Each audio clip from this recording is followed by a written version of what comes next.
You are an entrepreneur, a professional, a speaker, or a coach. And although you've come a long way, it's time for you to take it to the next level. We've got you. This is the Author to Authority podcast.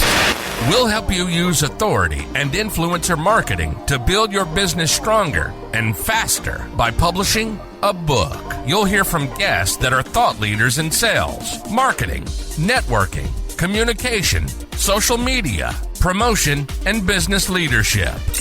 Let's do it. This is the Author to Authority podcast. And now your host, the extraordinary word ninja, Kim Thompson Pinder.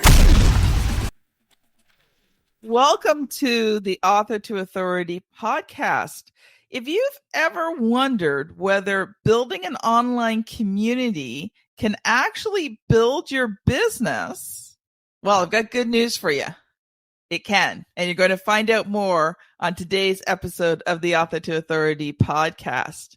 I'd love to welcome Deb Schell to the show. She started her career in community building and business development after she was an active member in an online community that led her to quit her corporate job and begin living location independently, going after her dream of becoming a travel writer. But then COVID hit and the world stopped traveling. And Deb jumped online and started a new community to help people find calm in daily life. The launch of this membership as a business strategy failed, but that led to Deb's consulting business. Since 2020, she has worked with over 50 entrepreneurs across the globe who all have a vision, mission, or purpose. These amazing creators have found a way to take their life works and helps others solve their problems, challenges, and provide a safe space in an online setting. Deb has helped guide clients towards making decisions that fit with their ideal lifestyle, bring them additional income, and help them find calm. Welcome to the show, Deb. Thank you for having me. I'm excited and gracious to be here. So we'll talk about community. So, Deb, this is your first time on the show. So what I would love for you to do is just take a few minutes and just share more about your story and how this all came to be. Yeah, so I live in central Pennsylvania, and here in, I would say, 2016, 2017, I was trying to figure out how to build an online business. And there wasn't a lot of resources, and a lot of people in my local community here were like, what are you talking about? Like, it was really confusing to them that I wanted to work off of my laptop and travel, which is now pretty common when we're talking about post-pandemic. But pre-pandemic, in the area where I lived, it was not common. And so there wasn't anybody I could really tap into for resources. So I went online and I found this community, and that's what they were talking about. So I joined the community. I ended up meeting them in person, flew to Denver, bunked with a bunch of amazing creators in a hostel. There's a whole nother story there, but learned so much and ended up flying again to Mexico in 2019 to meet them, to get really detailed in how I was going to build an online business and really focusing on my niche of just discovering a niche for travel writing, which was destinations of calm. And, then, I was working on portfolio, and I was at a corporate sales job that I wasn't happy with. And then all of a sudden I was like, I'm done with this. I am going to make this job. I'm going to make this travel writing business happen. So quit my corporate job, walked out, said, bye, boss, see you later, and promptly started to pitch publications January, February, until March, when the world stopped. Yeah. That's kind of where I started with community. And I was, at the same time, I was hosting these little workshops at my house with just friends and family to help them learn how to find calm, implementing different things like essential oils or meditation or self-massage, things that could help them just in the moment when you're in stress. And I learned how to pivot that from in-person to virtual during the pandemic with the help of a couple colleagues. And that is how I launched and did over 30 virtual workshops in 2020. My plan was to launch a paid community because I had been learning all about these memberships and how you build sales funnels and, launching a virtual summit. So I hosted a 4-hour virtual summit with 15 speakers and 0 paid members at the end of that launch. It was not what I was expecting. I had followed all the rules. I had done all the things. But what I realized my problem is that I didn't have an audience. I hadn't established an audience. So nobody knew me. Nobody understood what I was doing. I understood what problems I was solving for them. Yes. Because I was just bringing people together, which is great, but I didn't have a focus. And no history with them. Right. Yeah. No connection, no history. They didn't know, like, trust you. Right. So basically you did this whole presentation and it's like, people are like, well, I don't really know this person. Like, well, the plan was I was leveraging other people's audiences and I was bringing in these experts to co-host these events with me. And the plan was for them to bring in people, but that never really happened. And they were already trying to struggle with building or doing something with their business. So it was more of the sense of, I realized I needed to focus on what I can offer. And at the same time, I was taking a course on community building in May of 2020. And it was a 5-week course, and a couple community builders after the course said, hey, I'd like to keep meeting and just like, let's talk about our communities and how we're helping them and building them and growing them. And I was like, well, sure, I can host something in my space. I'm happy to do that. So I invited them into my community, and we ended up meeting for 6 months every week. And so the people that ended up showing up in my community the most were fellow community builders. Eventually they said, Deb, you know, they're asking me questions or leaning in when I'm like doing these workshops, and they're like, you should really do this and get paid to do this. And that's when I became a consultant, and they started to say, you've helped me in 20 minutes with something I've been stuck on for 6 months. yeah. And that's when I started. It's the same way as a publisher. They'll ask me a question and I'll answer it in like less than 5 minutes. And they're like, I can't believe you just solved that problem. Like this was their biggest, hugest thing that was keeping them from publishing a book. And, you know, now don't get me wrong, to them it was big and huge, but when you've published over 200 books, most things are not big and huge, right? So it was like, okay, do this, you know, send me a few things over, I'll check it out. And they're like, really? Yeah, come on, let's get this done. Yeah. Time to publish a book. Because you spent more time in that specific topic, just as I spent time in the topic. And so just became really familiar with something. And I think most of it, consulting is just, you know, knowing what you know, and then people that want to know what you know, but they don't want to take all the time and effort to learn it all. They want to know it in 5 minutes instead of 5 months, you know? Yeah. Exactly. Wow, that's really cool. So when you didn't have the paid membership, so I'm assuming then you switched to a community at that point, because you talked about having a community. Yeah, so I ended up continuing to do the workshops through 2020. And then I had paused the community in January of 2021. I worked with some community builders. We did what's called the Mighty Mastermind, which was a 90-day mastermind to launch or relaunch an online community. And then we got strategy and feedback from all the other members. And so I did that as well.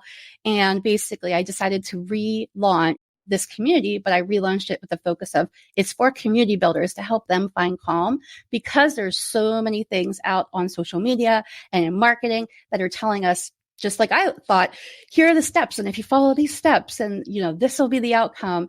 And I was like, I'm sorry to tell you that's not the case, but I'm going to be real with you, and we're going to work through the challenges so we can help you find calm. Well, it is the case if everybody does what they're supposed to do, but we know that people generally don't do what they're supposed to do. True. And we want the outcomes a lot faster than what it really takes, you know? Yeah. What you said there is just, I think, you know, audience, sit with that one for a while. Yeah. When you're an entrepreneur, things never happen as fast as you think they're going to. You might as well get used to it. I know. I mean, I have people all the time saying, okay, I just want to launch a membership next week, and I want to average by 6 months to have 10,000 a month in revenue. Yep. Not happening. Good luck. Not if you don't have any audience to begin with. Like, well, or if you only spend a week on your launch strategy and planning and building your community. like throwing everything together. I had somebody say, oh yeah, we're going to launch it next week, but we haven't even started it yet. And we'll just throw some stuff in there and then invite all of our email subscribers. Even if you do have an email list, which is helpful, some kind of an audience, it still takes more effort to get them to come with you. Yeah. You know, like community is something that I've been thinking about a lot. And one of the things I thought about was, you know, how am I going to get people into the community? And for me, because I have relationships with people, I'm actually going to just do Zoom calls with people, say, you know, all my network, my friends, you know, my clients, hey, I've got something new going on. Can we hop on for 15 minutes? Just want to share with you. And of course, you know, if they know, like, and trust you, they'll hop on a 15-minute call. Let's catch up. I've got some good news for you. Right. And they'll do that. And I think, you know, I don't know about you, but I think sometimes people think that community building is like Field of Dreams. They'll build it and everyone just comes, but it's not. It's actually a product. And you have to sell or market that product. And nurture the people within the community. The difference between like an audience and a community is audiences one directional and communities are bidirectional. You're asking people to connect with not just you as the host, but each other so that they can use and benefit from shared wisdom with all of the members and what they bring to the table. Because each one of us individually has unique aspects that we bring into a space, whether it's a physical one or a virtual one. Yeah, so true. So true. So Deb, I know you've come prepared to share about building an online community. So I'm going to let you loose for a little bit and then we'll have some discussion back and forth on it. Sure. You had mentioned about thinking about building an online community. Have you had any more thought besides just, I think I want to build an online community? Well, I know I'm going to build an online community. It's the when. And right now, I don't want to give too much away because the audience will be listening, but working out something for the fall that's going to probably, maybe not the fall, but definitely early 2024 involve community. We'll see how it goes. I'm in the planning stages right now, so still things I don't know yet, but I am encouraged. I know I want to do research because I really want to make my community a valuable place for the people in it. So I don't rush to create a community just for the sake of creating a community.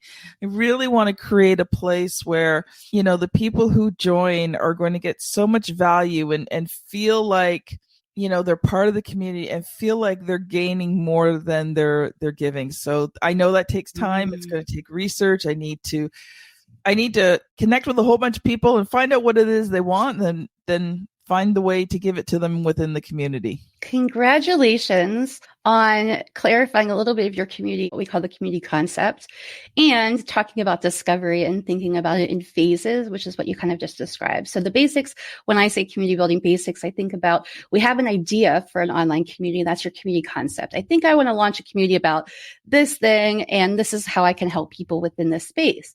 But then you have to get more clear around, okay, how does that community concept relate to the problems that they have, and how are we going to solve that together? And that requires speaking to them. And I think that's where a lot of my clients and people that I've talked to in the past struggle because they don't know who their ideal members are. And so that's part of the process of doing ideal member interviews, discovery interviews, and talking with people, you know, aligning your message and what you're hoping to accomplish in this space with their help and including them and saying, I'd love to hear what suggestions you have for this, because then you can go back and create that experience for them, whether it's co-collaboration. The other issue I see a lot of people doing with community is thinking about content specific communities. So course building, or having some kind of programs that have a lot of content within them. And while that is helpful and great if you want to build a course, it's not a community. And what I really have learned is it's not providing value. It doesn't have to be, I give you all this content. And that's what a lot of people in the past have said, like, oh, I'm going to give you all this and this and this and this. You have access to all of these things, and that's your value. And what's really, truly valuable is that shared wisdom component, which doesn't include any content, really. It's just talking about, we have to have the right people in the room for the discussion that we want to have, and create a community culture that is based on what you're solving in that community so that you can create psychological safety. for them. And that doesn't happen overnight. So I'm glad that you were thinking about this long term. And what I typically think about when people are going from that community concept to the discovery phase and then doing some kind of like a beta small cohort or something small where they have just, 5, 10, 15, maybe 20 people, and they test it out. And you say, here's what we're going to do together for this, a 90-day program or a month, 30 days, whatever it is.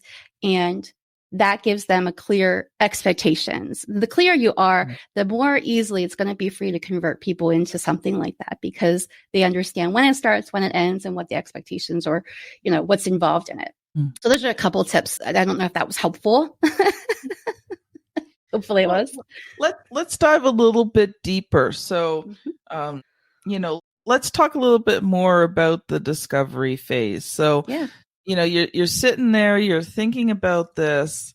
What would you say would be the first step somebody needs to take in terms of this phase of building a community? So I typically have people say, I don't know who my ideal members are. And then I would say, well, let's look at the network you have existing. You have an email, so you probably have people in your email accounts. You probably have some kind of social media, whether it's LinkedIn, Facebook, Instagram, Twitter, or somewhere. And if you don't, then you can always start those things and start from zero and start sharing your message and seeing who connects with that message. But basically what we want to say is, if you have a community purpose that's very specific, the more specific you can be with that, people know that it's for or not for them. And that is solved in the discovery process when you're asking them specifically how they've solved this problem, is how it connects to if this is a good fit as a community. Because if someone is saying, I want to learn Google Analytics 4, I was working on that over the weekend, so that's what came to mind. That's probably not going to necessarily be the greatest for our community, because it's very technical and it would be like I'm just learning this on my own kind of a thing, versus I need support for my business. And I have so many questions about starting a business. And if there was a business community that was there and I had access to that with people who've been doing business for 5, 10, 15, 20 years, now I have a pool of people who's already been there and done what I'm trying to do, who also really want to mentor or support each other. And that problem is one that you could solve in a community, because they have so many different aspects of business that we could sort out. Those questions are what you ask during a call, just a casual conversation. It doesn't have to be like a specific interview style, but just whatever makes sense for you and how it fits for the way you best communicate, whether that's in a Zoom call or whether that's a coffee shop, with a local colleague.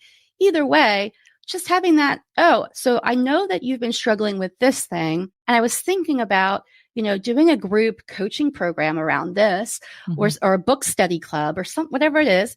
And what do you think about that? And then getting just their initial feedback, but also then saying, do you think people would be interested in really deep diving into this topic and maybe, workshopping some things and working together in a group?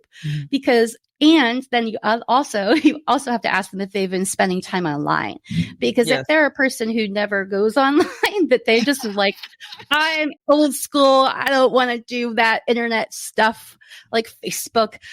If they're resistant to that already, whether or not they'd rather be in nature all day, then that's probably a better fit for like an in-person yoga community or nature walking group, like on Meetup, than it is for an online community. Just the same as a host. If you are not interested in spending time online, an online community is probably not a good idea to host, because even if you think you're going to pay someone, they still have to get the strategy and the structure from you, and you have to teach them what you want to happen in there. So those are some distinctions around, let's clarify what this is and then how we're solving the problem, but also let's get feedback from these people about what they want to do together. If thinking about this, if you're hanging out in a coffee shop together, are these the people that you imagine being at that table? Are these people the ones that you imagine going to a restaurant, going to, out for dinner, out on a night on the town? Are you hanging out with? It's like thinking about who you want to hang out with. You certainly don't want to hang out with people that you don't necessarily like or something, right? So, you don't want to have those kind of people, because they wouldn't be the right fit. I love what you said about making sure they actually want to be online, because I could just imagine that doing all of that research only to find out that all the people you were talking to don't like being online. Like it would be hilarious, but you'd almost want to cry at the same time. And that's happened for clients because depending on what kind of community or the challenge that you're trying to help, some things are just done better in person. Yes. And, you could certainly create a meetup group or something where you have a way for people to connect virtually just for the event so that they know what's happening, but then giving them a way to connect in person, which is what Meetup's really great for. Wow. We're going to switch gears here because you are soon to be a published author. I am. Yep. I just finished writing a new book. It's called Creator to Community Builder. It's going to be published in September, and we're recording this in August. So shortly soon, as soon as I get the manuscript back from my designer. Yep. Actually, audience, this will be coming out. You're listening to this in October, so the book will have been launched. So yes. We'll give Deb an opportunity to share a little bit more about where they're going to be able to find it. But Deb, this is the question, and I usually have an opportunity to prepare everyone beforehand. So audience, Deb has not prepared for the question that is coming next, because there's a question I ask every single author that comes on the show. So are you ready, Deb? Yes. Okay. What has been the good, the bad, and ugly of getting this book ready to be published? Oh, we need another hour. You got 8 minutes. The good is that I have discovered so much more about myself through the process of like pouring everything in my brain out onto a piece of paper, or in this case, a Google document, and then, having somebody else, a developmental editor and then a line editor, clarify these things, pushing me, what does this mean? Those kinds of questions. Yeah. That's the challenging part. I don't know that I would say bad part. I did have like some really challenging experiences with collaborators in the beginning, where I thought people were going to be more involved, and everybody's like, good job, keep going. And then it was like, bye, see you later. I thought there would be more kind of back and forth with some people, but ultimately I think the bad is really about, there's just a lot to learn. Yeah. And you need to have a lot of money. Just in the case that, like, as a creator and as somebody who has a background in photography and writing, it costs money to hire creatives, and, whether that's a writer or a designer. And so when I learned really the magnitude of those costs, it was a shock. And I was basically like, I need to figure out where this money is coming from, because this wasn't a plan that I had planned over a couple of years. I basically decided last summer to write a workbook, which turned into a book, which then I had to have people, work through an editing. But I immediately did a crowdfunding campaign to try to raise some money, and I did raise almost $4,000. So that was helpful. And I got some supporters and promotion around the book. But I honestly just wrote the book in about 1.5 to 2 months, the entire book, and then went through this editing process. And that was the most frustrating, ugly part, I would say, was the writing process was pretty. Once I forced myself to sit down, there was an instance where I kept doing everything else except write. Like, I cleaned my house, I organized cabinets. Okay, that's got to be really bad if you cleaned your house. Yeah, I did everything but write. And so I had this big to-do list, and then finally I erased the whole to-do list, and I just had write on my whiteboard. And I said, the only thing I'm doing is writing, because I can't do any of the other stuff. There's a lot of people that give you all of the steps ahead, and you really can't look ahead of where you are. At least for me, that was the case. So I needed to write a book before I could think about promoting the book. I needed to do other things before I could think about where is it going to go, on Amazon, or how am I going to figure that out? But there's just so many things to figure out, and the steps and layers. Luckily, I did have a colleague that has a community for authors, and that person invited me in, and I've been able to collaborate with his community, which was really helpful. And I could learn from other authors and how they've been doing things. So I think that was the best experience I had. I think the whole experience took a way longer than I thought it was going to as well, because I had it in my mind that I could get this done and I can write it in 3 months and it's going to be out there in the world in 3 months. And I just got some rude awakenings of how long people take other people, it's on other people's timelines and schedules. So those are a couple. I think that was what I would say would be the experience, but it really did change the way I think about the world, and it changed the way I think about myself in a lot of ways, because I really learned I do know some stuff. Yeah. So just smiling, because you talked in the beginning about, how you can't rush starting a community. And, it's not something where you just go, oh, I'm going to build a community and I'm going to have it done. Right. And you're saying all this about the book. And I'm just like thinking, yeah, it's just the same thing as a community, like I find it's one of two things. People either think they can write and publish a book like in no time whatsoever and have it be a good, high quality book, or they get so bogged down in it that they don't write it at all because it becomes so overwhelming. So first of all, Deb, kudos to you. You got it written. Huge kudos to you. You survived the editing process, because there is nothing worse than getting the document back and all you see is red. And you need to understand, I've written over 200 books for myself and my clients. And, when I have an editor and when I send it out, now each book I do comes back a little less red, but I still have red. And I'm like, oh, seriously? Like, I want to be like that A+ student and maybe just see like a couple little reds. And, but the thing is that your writing does get better the more you do it, but you're never going to get an edit back without something, because that's what a good editor does. Right. I'm very thankful, because my best friend does a lot of my editing for me, and she's an amazing editor for me. And she knows me because she's known me, with friends 35 plus years, something like that. And so she really knows how to elevate my writing, and she gets me. Yeah. That's big and important. Yeah. I think too, audience, when you're, if you've written a book and you're looking for someone to edit it, first of all, put aside the money to pay someone well to edit it. Yeah. But second of all, find the editor that fits with you. Like Deb talked about the research and figuring out that ideal client. But when you're looking for someone to edit your book, it's highly personal, right? And so, don't just go with the first person. Interview them. Maybe write a blog post or an article and have them edit that first.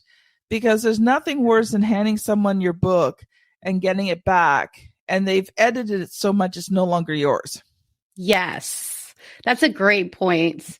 And also, I would say the first editor I worked with was a colleague, but I felt that I still needed to look for someone else to help me kind of clarify. And I was on a call with another person through a networking group called Polka Dot Powerhouse, and they have what they call dot connects. And so I was talking with someone through that, and at the tail last of our call, I said, I think I'm needing a new editor. Can you refer someone? She referred this person. And then when I got on the call with this person, the energy was there. She just got me right away. Yeah. And she also was really excited about the book and the title and everything.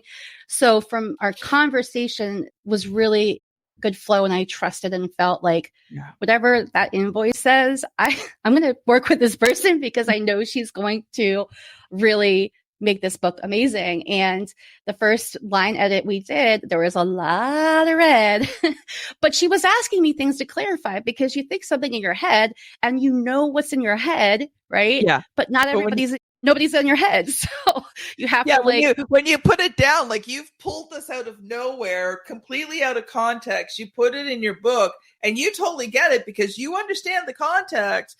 Right. And yet the person reading it's going, what the heck is this? What does she mean? I got a lot of, what do you mean here? Or do you mean this? And then I'm like, no, not at all. So I ended up rewriting 3 chapters or 4 chapters, something like that. I forget how much I rewrote. And then the second line edit was basically where I got the A+ thing. Yeah. She basically was like, you did all the good things and you explained everything great. And there wasn't a whole lot of red on the second line edit because I had answered her questions. And clarified what needed to be clarified. But I didn't have intention to go through line edits that way. That's just how it worked out. I was also frustrated that it took like a month for each one. I wanted to launch it this spring, and now here it's the fall. And I'm just finishing up, with the copy editing and that like a month ago or 3 weeks ago. And now it's going to the designer for layout. And we're going to do an advanced reader group here in a few weeks. But it's just been a long process. And it's just like I said, it's just like you're saying, and I'm saying, it just takes so much longer than you think because there's so much other than just you. Like if it was just me and I was an expert in all these things that I could have done all of this by myself, maybe I could have gotten it done faster, but I'm not. So I have to depend on other people and how they work and within their time frame. So, well, to be honest, Deb, when I did my first books back, 11, 12 years ago now, I had to do everything myself. I had no money and I had to figure it out. And to be honest, it was so frustrating. But it prepared me for my future career because when I started ghostwriting, I could do other things for my clients as well. But, even now, like I can do everything on my book. Now, I'm not the greatest editor. I have to admit, like editing. And I definitely couldn't proofread because you can't proofread what you read yourself because it doesn't work. Because after you've seen it 50 many times, you don't see the mistakes anymore. So that's a hint. Don't proofread your own work. Like, obvious. Okay, you do proofread your work, but if you're at the end stage and you're proofreading for typos and all that, you've got to get other people to read it. Yeah. Because you do not see them anymore. Like you just don't. That's a good point about writing and how writing is different than editing too. I think we're taught to edit and not to write is what I hear from people. One of my coaches would say that. And so we're taught to like edit as we're writing, and instead just typing out. That's what I had to do is I had to take the spell check off, the Grammarly off. I had to turn everything off and then just type so that those red marks wouldn't be there to bug me. And then I went back and like edited it because you have to get the information out of your head onto this paper before you can rework it or edit it. I've done enough books. I usually do both at the same time, but I've written enough books. I can do that because I'm good at what I do. But no, in the beginning, just get your thoughts out. It might be a jumbled mess. You can go back and fix it later, right? So the first, I got so stuck on that for like the first month. It was just, I was just editing my work over and over again. I wasn't getting any farther than like the third chapter because I just kept editing it. Yeah, it's called analysis paralysis. I didn't know there was a term until recently. Yeah. Yep. Okay, Deb. So we are out of time and wonderful interview. If people have really enjoyed this, how can they connect with you? So the book will be available on the website creator2 with the number 2, creator2communitybuilder.com. And then if you wanted to go to my website, it's called findcalmhere.com. And that'll have links to the book as well. And the community that I've opened. So I did close my old community back in 2022 to focus on writing the book. And I've just opened up a new community called Community Builders with Purpose. And that's for new community builders who want to get some feedback around their community concept or their community strategy with other community builders. That has been awesome. Thank you so much, Deb. It has been a pleasure interviewing you today. And Thank you for having me, Kim. Thank you. If you are on YouTube, don't forget to check out some of our other community building podcast episodes. We have episode number 372, How to Build, Grow, and Monetize Your Membership Community. If you've enjoyed this one, you will enjoy that one as well. If you're on the podcast, just scan back again, episode 372. Thank you so much, audience, for listening. It's always a pleasure to know that you're there. So if you haven't done so yet, connect with me on LinkedIn, Word Ninja Kim, really easy to find. Send me a DM. I'd love to hear your thoughts on the podcast, what you like about it, what you'd like to see on the podcast. So thank you for listening, and we'll see you on the very next episode. Bye now. You've been listening to the Author to Authority podcast. The extraordinary Word Ninja, Kim Thompson Pinder, has helped over 200 entrepreneurs, professionals, speakers, and coaches write and publish their books that have become incredible marketing tools for their business. And many of those have gone on to become Amazon best-selling authors and have used their books to land high-level clients and get on big stages. We hope you've enjoyed the show. Make sure to like, rate, and review. And we'll be back soon. But in the meantime, hit the website at www.author2authoritypodcast.com. See you next time.